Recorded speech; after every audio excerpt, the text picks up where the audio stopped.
What's up, guys, and welcome to another episode of George Corner. This episode, we're doing a little bit different today. I have on my right-hand side the club manager. If you don't know who is the club manager of Martin's Gymnasium by now, our general manager, Doc Kotze, Francois Kotze. Welcome to be here. And on my left, I have Eduan. Okay, laten we jullie rechte naam geven. Willem, no dear, James. So better known as Eduan James. He's our sales and marketing manager here at Martin's Gymnasium. He does a lot of the background grafting, getting the members into the gym, setting up the events, amongst other things. But I'll let him get into that as well. Yeah, guys, thank you for being here. And Lekker to be here, yeah. Here we go. And okay, guys, so basically, yeah, we're just going to talk a bit about the month of June, what it means, and yeah, being a man and being a father and a husband in this month. And hoe kom jou hare blou is, Francois? Joe, thanks for the opportunity. I think a conversation like this has been long overdue, and you know, with June being Men's Health Awareness Month, and I sort of want to call it Men's sort of just how we are as men and fathers and so on, and what role we play and sort of what goes out there. So my hare is blou want this blou month.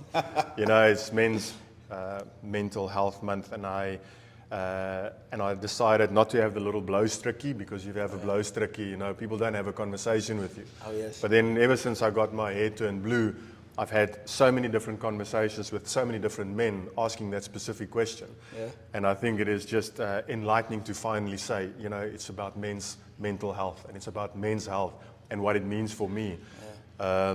So yeah, that's why we're here. That's why we're having the conversation. Yeah. Ons praat om soos hy is. Nice. Nah, 100%, man. And I appreciate the fact, because I know we've been chatting about this between me and Eduan and yourself for a while now, just about getting together as men. Because I mean, in vandag se tyd, mans praat nie. Ons gesels, ons praat nie oor hoe ons voel, gevoelens. Ek dink hy ding bestaan nie as jy nou vat as die Afrikaanse man, 'n African man. There's no such, almost like Cowboys don't cry, you know, that type of thing. And Absolutely. it should be reversed, that Cowboys should be allowed to cry, you know. Yeah. So I just want to give over to Eduan as well. Eduan, what, being a man in today's age, you know, what does it mean to you, and how does it tie into the Marty's community, you know, and that type of thing? Yeah, so I think being a man is a bit easier until you have kids. Definitely. I think you guys will understand that. Before you have daughters. Especially daughters. We all have daughters. Yeah. All of us have daughters, yeah. So I think it changes considerably then. Then you start reevaluating kind of like, okay, what example am I setting? Who's she going to look out for?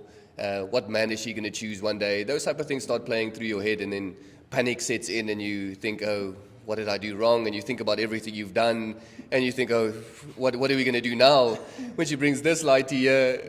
So those type of things start playing through your head, and I think that comes with great responsibility. I think, especially if you have daughters, more so if you have sons. I think, yes, we need to set an example for our daughters of what they need to look out for. But I think if you have a son, like setting an example of what a man should be, how to look after people. And I think there's a massive gap in society with that. You see with gender-based violence and all those things. The fact that we have to have a focus on gender-based violence is actually quite sad. Yep. It shouldn't be a thing. Like, it should just not happen. Yeah. So, but that's the reality. That's where we are. More so, I think, yeah, being a man is obviously, I think we kind of take responsibility. Like, we are heads of our house, in a sense. Like, we want to protect everyone that's in our house. We want to set the standard. We want to create a safe space for them. And I think that's kind of what we're translating or trying to translate within the Marty's Gym community. We want to create a safe space, a space where you can come in, be part of the community, be part of any community. Just step out of your comfort zone, knowing that when you come here, you've got people that will listen to you. You've got people that will just be there with you, support you, who you can have a good workout with. And I think those are things that we try and focus on, and we try and build a lot.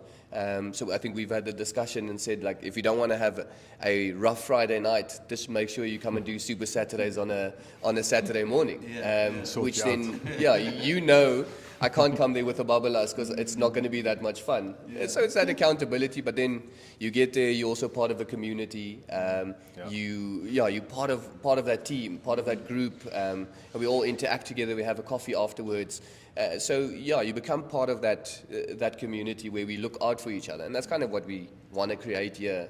And again, yes, we're focusing on men's mental awareness, but this goes out to anyone, right? It's not just fixed on that, and I think that's kind of where we are as a community in the Marty's Gym One, and that's what we want to take forward from there. Beautiful. Look, I think also, you have to remember there's a lot of kids that grow up these days without a father in the house. So there's a lot of youngsters coming through that maybe have no idea. There's nobody showing them the ropes or teaching or something, And wherever we can make a difference, we know that 75% of our members are students. Yeah. So what if a student has come through his whole childhood and no dad influence, and not that we are perfect, we don't have all the answers. We make lots of mistakes. But at least we try and live up to a set of values that can make a positive difference somewhere. Yeah. And if those youngsters can come into the facility and we can sort of guide them through that process, look after your health. If you've got a strong body, you've got a strong mind. If you've got a strong mind, you've got a strong body. It's about making those little positive differences so that you can then go and be an example to other people again. So I think we've got a very important role to play. 100%. And just to touch on a few things that Eduan has said as well, and I think hy het dit pragtig by mekaar gebring, wat het is om 'n man te wees, what it is to be a man and a husband, protector, provider. Actually, I have a funny story of my daughter. I mean, I have 4 and a 5. You also have a 4 and a 6. 4 and a 6, and you have a 3-year-old. Yeah, so we come through the same stages, and me and Francois was kind of on the same same tantrum stages. Yeah, the same level of emotions and everything. So I think for me the story is my daughter. She had a school picture in her hand, and I was like, Jordan, who are you looking at? And she's like, no, my boyfriend. I was like, what? Boyfriend? 4 years old, 5 years old. And I was like, okay, now who's the boyfriend? And she showed me the boy, blonde hair, blue eyes. His name is Liam. I was like, okay, nice, all right. No, Liam, nice. So, no, he's my friend, Daddy. Now I get to school the next morning, and die mannetjie wag toe vir my hier by die skool. Hy wag tot ek deurkom. Ek came in the class, and then he just looked me up and down. And then I went to take the other girl to her class, my other daughter Mackenzie, and put her in the class and then settled her in. And then somebody jumps on me, then it's Jordan with her boyfriend holding hands. She's like, this is Liam. I'm like, oh my word, okay. But it's just, that type of thing. It's puppy love. But then I felt like, wow, okay, so listen here, this is real. Dis 'n regte ding jy wag totdat hulle puberty kry en dan moet jy nou gaan jy nou die manne of die boyfriends and but like you said, Eduan, it's for us to set the example. So for our kids, our daughters to want to look for a type of husband with the values that your father instilled in you as well. Something you touched on, you said something Super Saturday. For the audience that's not aware of what it is or what it means, what does Super Saturday entail and how does it tie into what we are doing? Super Saturday is a workout where we come together. So majority of people are training for something, so they kind of jump in there. So it's a nice high intensity workout. So we've obviously taken the staff through that yesterday. So I think the bodies are a bit tender. So it's more than just a workout. It's creating community. I think that's our main focus for that. Is we want anyone and everyone to be able to join in that class. Doesn't matter what fitness level you have. Who you are, where you come from, it doesn't matter. We want that to be 60, 70 people that join on a Saturday to come and have a workout, come and have a coffee, socialize. It needs to become like a community where it's a really a morning outing that you come into, right? So workouts are a mixture of cardio. We always joke about functional training. What is functional training? So just movements like kettlebells, dumbbells, wall balls, those type of things. So movements that are simple, easy enough, but that'll give you a good workout. Nothing that's too tricky, and we tailor it accordingly. Same as we did yesterday with the staff class. People that don't train at all were able to do the class and enjoy it at the same level as someone who's just done Comrades. And that's the whole idea of it. Everyone, like inclusivity, we want anyone to be able to join in that class. Nice, sweet man. And touching on the preparing for Comrades, we know Francois is well versed, well versed to say the least at distance running, prepping for marathons. Ek dink jy praat meer van half marathons hier, is nou marathons and ultras. So Francois, just your like a brief, just a breakdown of your running history, a bit of it, and how many Comrades have you done? What's the biggest races? How challenging was Comrades 2025 for you? Because I understand weather-wise there was a bietjie warm. Yeah, it was a little bit different in previous years. So gee ons net 'n breakdown van die running en hoe prep jy vir so 'n massive race? Yeah. Look, I was never a runner. You know, so I'm not one of those that ran at school and did, I mean, I played sport all my life, tennis and cricket and rugby and whatever. And then in 2008, I decided to take up this running business. And it was horrible. You know, dit is daai tipiese geval, you go living in Joburg at the stage, you know, you get the altitude. I lasted 13 minutes, I got back home and I was finished. I coughed my lungs out. It was the most horrific experience of my life. How far was that run? Nee, it's that seker 2.5 k of iets gewees. You know, very, very, very short. And then I woke up the next morning and I was like, this can't be it. You know, I can't leave it at that. I want to have a pleasant experience. And then the next morning you wake up and you try again and you got the same result. Yeah. And it vat lang, you weet. And then I just got hooked. I got addicted to running.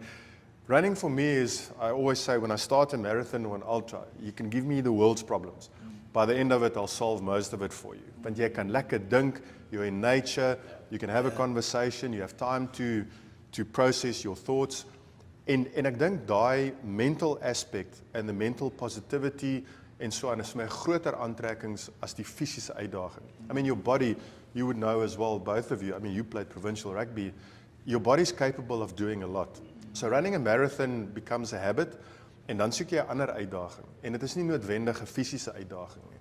That's where the mental challenge comes in. If you run Comrades and you hit 70 Ks and you know you got another 20 to go, it might not be as physical as what you think it is, but it's definitely a mental game.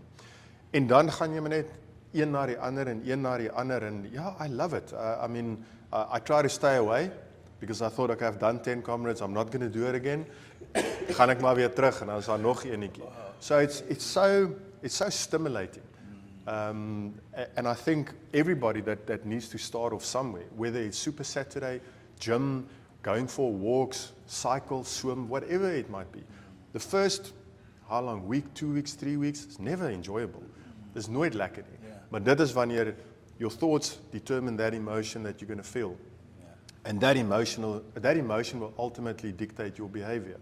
En as jy begin anders dink daaroor, dan gaan jy anders voel daaroor en dan gaan jy anderster behave daaroor. And yeah, it's a mental escape. You know, I love first thing in the mornings. It's dark, the whole world is still sleeping. You see the sunrise. Is 'n nuwe dag, is nuwe geleenthede. Jy weet, dit is the serotonin levels are flowing at that stage. Jy weet, en dan voel jy sommer goed as jy by die huis kom. And that's the lekker thing for me about running. You might have a different escape and you have a different escape, but I think it's beautiful. I also think it's the sense of achievement that you get out of it, right? So there's a sense of I've now run. Before the sun's gone up, I've done this. It's a sense of achievement. Like, okay, now my day started the right way. Yeah. I know if I go and run in the morning, I struggle to get up in the morning. Don't get me wrong. Especially now, it's absolutely impossible. It's cold. It's ridiculous. But It's cold and raining. But I know when I do, and I've done that run, my day is set. Yeah. I'm more productive. Like my mindset is just different. When I skip a few workouts, it translates through to everything, right? Yeah.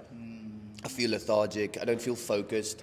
And I think that's what we want to unlock in people here. It's not necessarily running, but that sense of achievement with the lift-off classes that we started, right? The new lifting classes, so weightlifting classes for anyone. The sense of achievement that people get out of those classes, knowing that they've never lifted a barbell, they've never touched a barbell, but now all of a sudden they're getting it overhead comfortably. They know how to do it. They just feel empowered. There's a real sense of achievement when they go out there. And that's kind of what makes me come back. That's why I'm in the industry. That's why I do what I do. That's why I love it. Is to give people that power of like being able to take care of yourself. And I think that ties into the whole men's mental health awareness. Is we need to empower each other, right? Yeah. We need to create an environment where we can empower each other, where we can empower other men, other people. Male, female, doesn't matter, but where we can empower each other. Someone said something, one of the members, older members said, it's interesting, the generation these days don't really worry about what others are doing.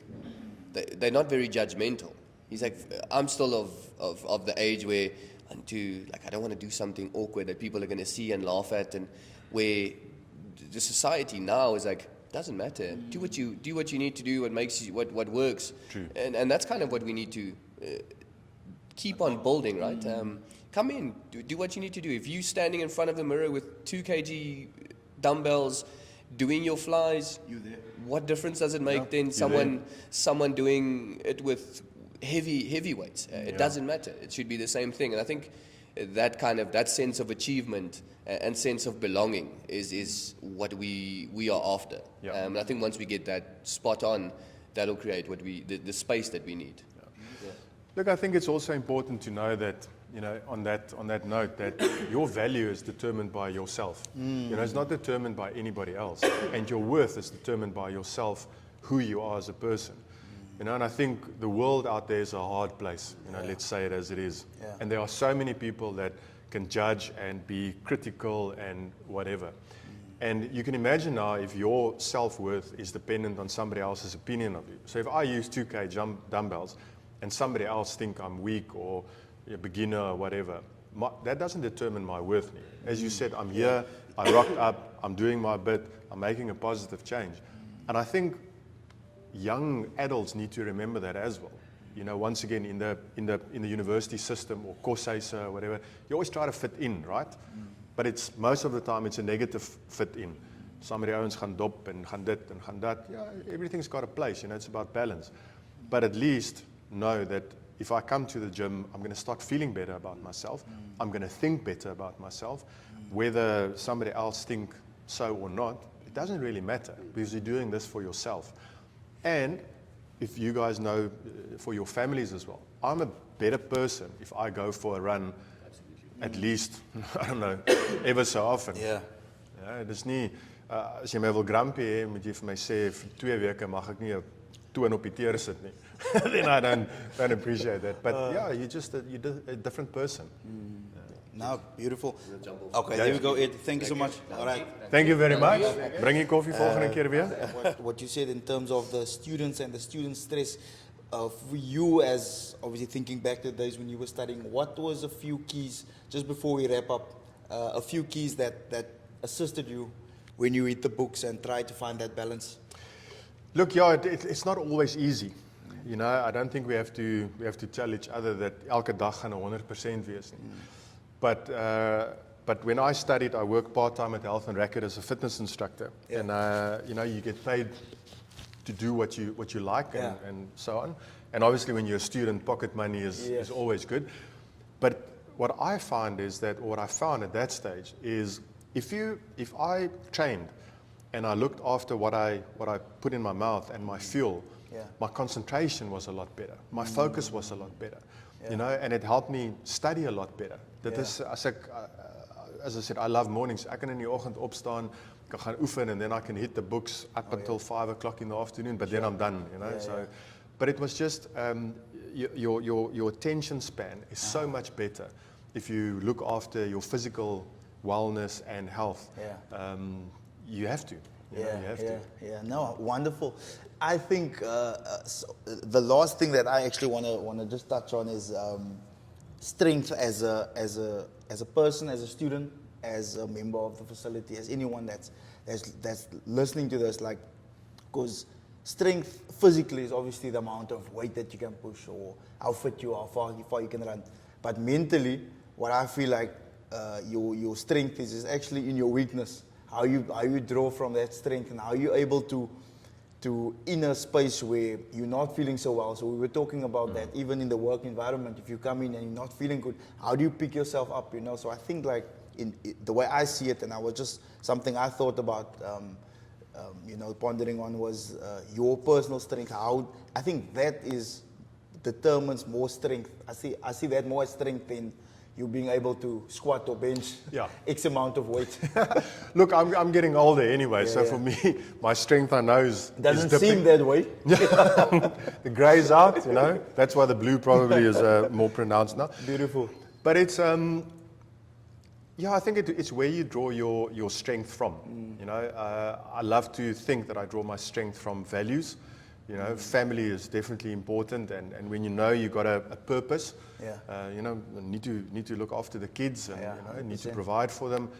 I also know I've got a tattoo on my arm, Philippians 4 verse 13. Beautiful. I can do anything through God that gives me the strength. Yes. So physical strength and those sort of things. I mean, it's lekker to bench press 100 probably, lekker. Or for my comrades to do in a silver to hardloop or so, but that's not the end goal. Yeah. Nobody can.